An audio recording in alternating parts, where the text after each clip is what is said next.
Yes, nabahaye ikaze rero ku Ishusho TV nanone aho tugiye ku gutemberana Dar es Salaam. Agace twumva ngo ni Kariako, ubundi kuki ni iki kirimo kidasanzwe. Ndashaka ko duca muri quartier ya hanini nakwita y'ubucuruzi ya biashara ariko inazwi umupira cyane. Bana ko duhereye nko ku nyubako iriho ibirango bya Young Africans mbere yo kuwinjira indani hano muri Kariako.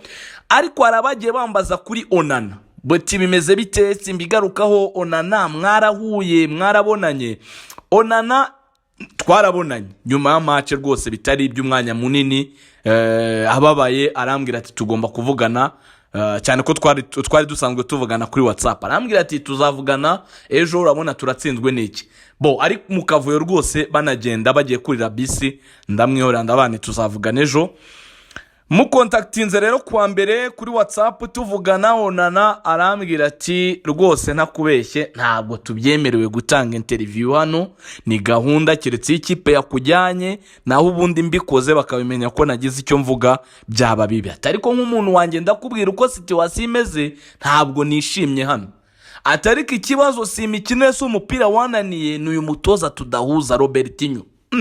Ngwa mukano Robertinho basangiye agenti, ukavuga uti abantu basangiye wakara gute badahuza. Ariko ambwira byinshi birimo ko uyu mutoza atarashobotse, birimo n'ibintu bigiye bidasobanutse rwose byinshi yambwiye ntagiye gutindaho cyane. Arambwira ati ikibazo mfite n'uyu mutoza ku buryo nifuza no gusohoka muri iyi kipe. Ati hari offer mfite muri Oman na Saudi Arabia, aho ngaho niho nshobora kuba nakwerekeza. Ati Rayon Sport umbwirira abanyarwanda ko nyikunda cyane, ndanabakunda, ariko aka kanya ngiye kuvuga ngo nagaruka naba mbabeshye, ndi gutekereza kujya mu Barabu. Ati ariko muri Rayon ni mu rugo nta kizambuza kuhagaruka. Ayo niyo magambo ya Onana mu butumwa twagiye twandikirana. Yambwiye ko rwose kumpa ikiganiro bigoranye. Ati ariko Rayon Sport nyihoza ku mutima, murera rwose abafana bansuhurize. Ati ariko simbabeshye kugaruka si bya nonaha. Onana rero ibyo yabimbwiraga Robertinho atarahambirizwa, niba ari buhindura intekerezo. Ariko kuba Tanzania twaganiriye, nanjye ibyo niboneye muri kiriya kibuga imbona nkubone, yaba warm up n'ibindi byose, Onana kujyana n'umupira wa Tanzania biragoye. Hariya Tanzania barakubwira ngo bakina direct football, bakina umupira my friend wihuta ku muntu ureba. Fata nk'iyi Yanga, ubona Yanga ifite abakinnyi batatu, bari abatatu bose bakina imbere. Tuvuga ukuyemo nka Kennedy Musonda, batatu b'imbere naturally ni abakinnyi baremye nka nimero 10, ni abakinnyi bo kuri nimero 10, batatu b'imbere. Nuko ngo fata bita Pacome Zouzoua, fata Max Nzegeri, genda ufate n'uwo bita Aziziki. Abo bose ni abakinnyi bakina nimero 10. Ariko uriyo mupira bakina ntabwo Aziziki afata umupira ngo acenga abantu babiri. Donc afata umupira yamaze kumenya tayari wari buhita wuhereza. Ni nako bimeze kuri Pacome Zouzoua. Pacome wabarusha kuba wenda ashobora kuba yakwera imina nka babiri agacenga, ibyo arabikora ko ni master kabisa. Barakubwira bati uyu nguyu ni Luka Modric, uraha ni Kevin De Bruyne, harika abaswahili ndabakunda. Baravuze bati turashaka match ya gishuti na Man City, ati zizarahire nazo turazirenze. Ubwo n'abafana ba Yanga. So nkakubwira ni rero Onana nubwo Simba nayo ubona ikubitwa, bakina umupira wirukanga. Muzesa don't bazonkiza akina baro ntabyo. Hari ntucenga kabiri ujya gucenga kabiri bawukwatse. Induru bwayi biri muri stade. Iyi myitoreze ya hariya ni direct football, uretse ko n'amakipe menshi ni pasi gakina. Na Mamelodi muyirebe uko inimira kina muri iyi minsi. Mamelodi bakinaga agapira k'udupase twinshi, ubu babivuyeho. Mamelodi kina umupira ugana ku izamu. Nibyo ni Burayi bakina birabyo kwizenguruka ucenga bya Onana, baruta yari babaye kwatse pressure haba. Bro ndakubwiza ukuri, muri Tanzania ntabwo uganira n'umuntu mwegeranye, ndavuga kuri la derby ya Kariako. Kuganira n'umuntu ari umunyamakuru bisaba kusakuza cyangwa kumwongorera ukamufata ku gutwi. Pressure bihari ufata barinduru zavuza umusifuzi, abasifuzi baho baba bafite akazi katoroshye.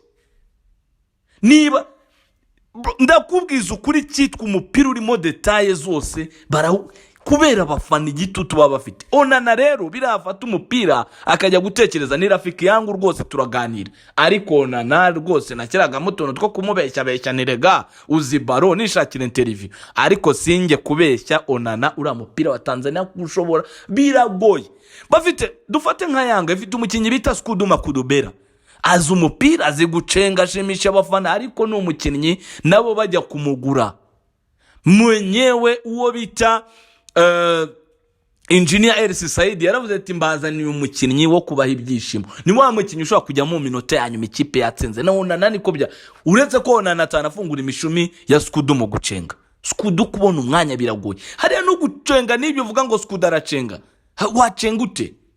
Bashomari Kapombe ko bakuri utumva ngo bariye bitanu. Nabo baba ewana barekereje kabisa. Hariya za ndakubwiza ukuri umupira wa Tanzania Onana kushobora biragoye. Bakina umupira ugana kwizamu, kubona umuntu ngo aracenga babiri.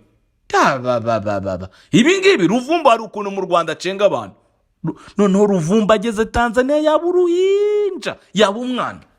Biriya baruboneka bakina basubira inyuma ba jihada babo mu Rwanda. Tanzania nabihaba ukina ureba izamu. Ni nayo mpamvu uzabibona ntabwo umutima uwo bita Ishimanura n'uwo bita Jigwidi yari uri hamwe. Abazamu barakora tizedi my friend, abazamu barakora. Si ugukabiriza uyu mupira nawe ubwawe wiboneye, ikipe ziragenda ukabibona. Tanzania sukari aruko ariho narindi, ariko bakina umupira pe. N'abarabu ni barangari za Tanzania zirabura kantu gato zikaba ziri kuri rwego. Umupira urimo ibirungu urimo buri kintu wihuta utarenga na byo kuva ngo umupira ngo urahora urenga barengura. Nta kazi ko kurengura bafite. Umupira ura mu kibuga wirukanka imbere ari amashoti imbere zamu umunota kundi.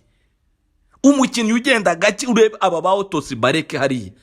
Ni ugutegereza imitwe. Zimbo Junior niba atari gukina, Mohamed Hussein niba Kapombe adakina birakugora. Ubwo rero navugaga kuri Onana rwose biragoye kuri Onana.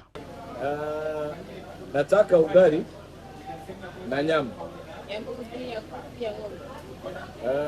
Nyama ya ng'ombe. Niyo nzuri au ya kuku niyo nzuri?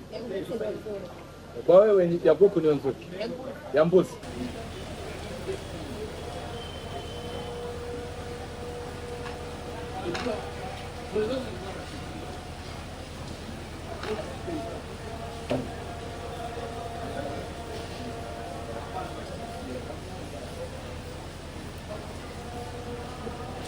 Uyu muhanda rero ndagira ngo witegereze neza cyane kabisa. Uyu ni umuhanda ucamo ibi modoka bita mwendokasi. Of course acamo n'izindi modoka zisanzwe. Urabona ko ni umuhanda urimo imihanda myinshi, ariko hagati kuri izi nzira nk'ebyiri hacamo ibi modoka bya mwendokasi n'ibimodoka binini cyane byazanywe cyangwa se byibukirwaho cyane nyakwigendera John Pombe Magufuli. Bitwara abantu, haba hari aya stand cyangwa se ututuzu abantu bagaramo bategereje, birihuta cyane bimeze nk'amagare ya moshi. Nuko ngo rwa rugendo imodoka isanzwe cyangwa se zisanzwe zikora transport bashobora gukora nk'iminota na 45, cyo kiba kihagiye mu minota 15. Birirukanka inzira yabyo nta wundi muntu ugenderamo.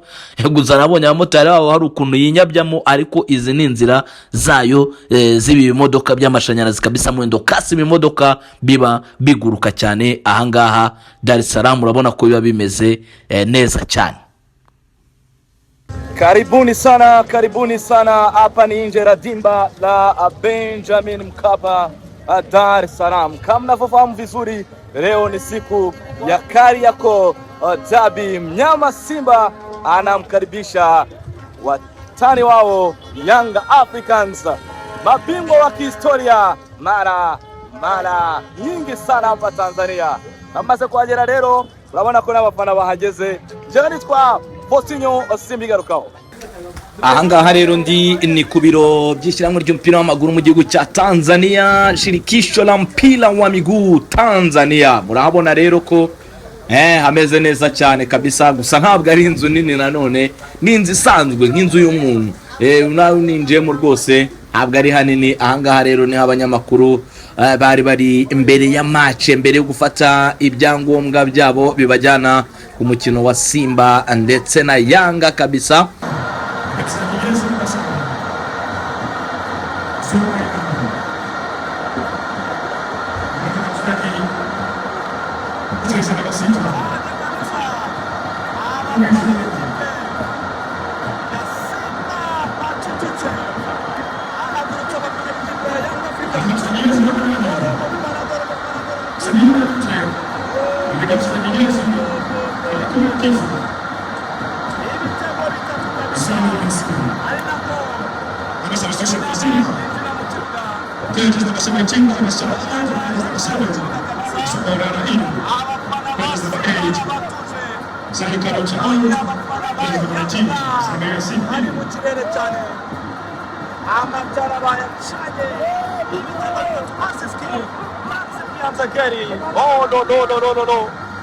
Dar es Salaam uyu munsi ni ubushyuhe cyane kabisa. Ibitego bitatu. Reba n'icakane kiratoroka. Katureranga ariko aramuhagarika. Mbega match we. Dorera nawe abafana. Dorera.